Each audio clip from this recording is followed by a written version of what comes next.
Rob, you travel all over the country, and you've been at this for a while now. I'm not saying that you're old, but you've been at this for a while now. You've had thousands and thousands of students. What do you see at this point in time is the biggest limitation in terms of either teaching defensive shooting or learning defensive shooting? In terms of a student's ability to develop skill and learn what they need to learn for defensive shooting, I'll take a two-part if I can. Okay. The student that actually shows up to the range, their biggest issue they have to really reaching what I think is human potential is their athleticism. I think their coordination, their ability to use their body well, their fitness level, their strength, their alertness, their quickness, that's where people plateau. Is a certain amount of athleticism is going to be necessary to really reach the levels of human potential for efficient defense in a close quarters conflict. Outside of students that show up to the range, it's got to be ego, and because I think that's probably what keeps most students from ever showing up on the range, and it works both ways. It's the underconfident person who says, I don't think I can do this, I wouldn't do well, I'm going to be embarrassed, I'm going to be frustrated, I'm going to hold the class up, I have no familiarity with this stuff. It's all those negative self-doubt things. And on the other side of the spectrum, of course, it's the cliched, I don't need training, I was in the military, my grandfather taught me how to shoot, I've been shooting all my life, I can handle it, look at my trophy deer, I'll be fine. It's those guys that never show up to the range, and mostly that's guys that don't ever show up to the range. On the underconfident side, I think it would be really easy to try to generalize that as women, and it's not.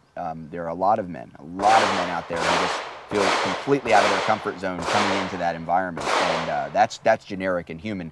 I think the ego-driven overconfidence is uniquely a male issue.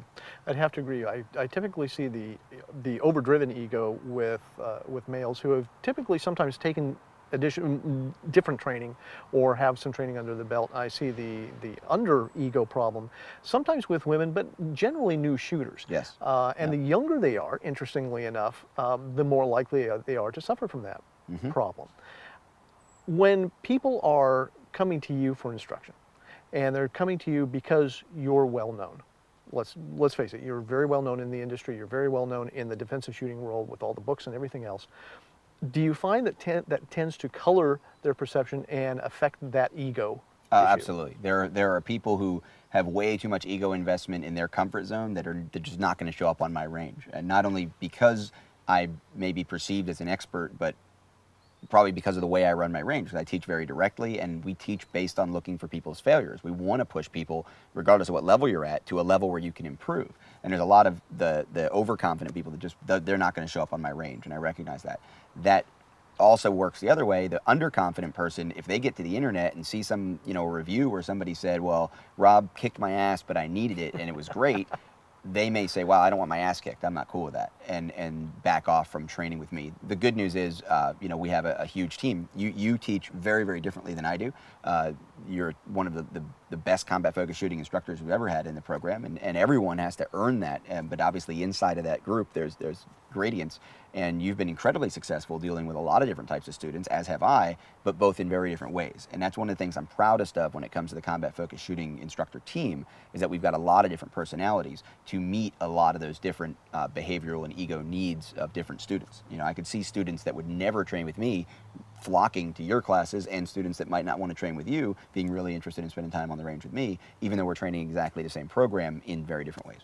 So, fair to say that options are the best way to get around the limitations of training? Absolutely. Great.